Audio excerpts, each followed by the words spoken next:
இதையும் தாண்டி சிறுபான்மையின மக்களோட நம்பிக்கையை வந்து விஜய் சம்பாரிச்சிருக்காரான்னு கேட்குறேன். நிச்சயமா. அன்னைக்கு பார்க்கலையா 4 பாயிண்ட்ஸில்? அது ஒரு விழா, அதை வச்சுட்டு நம்ம வந்து ஒரு ஆதரவு கொடுக்க அதில் பேசினவரை ஃபாதர் யாரை ஏற்றுக்க மாட்டீங்களா? உங்கள் மனம் மறுக்குதா? இல்லை அங்கேயும் ஒரு விஷயம் குறிப்பிட்டிருந்தாரு. ஒருத்தர் சொல்லியிருந்தார், பெண்களுக்கு வந்து தமிழ்நாடு பாதுகாப்பாக தான் இருக்குது அப்படின்னு சொல்லி விஜய் வந்து மேடையில் வச்சுக்கிட்டே கேட்குறாரு. இன்னொரு பக்கம் விஜய் சொல்கிறாரு பெண்களுக்கு பாதுகாப்பே இல்லைங்கிறாரு. அதான் அவர் ஆற்காடு நவாபு.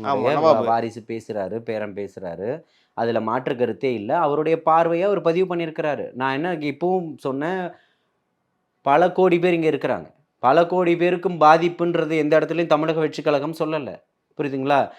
பாதிப்பு நடக்கக்கூடிய பெண்களுக்கு தொடர்ச்சியாக பாதிப்பு இருக்கா இல்லையா அதை பேசுங்க. நீங்கள் மற்ற மாநிலத்தை கம்பேர் பண்ணி பேசாதீங்க.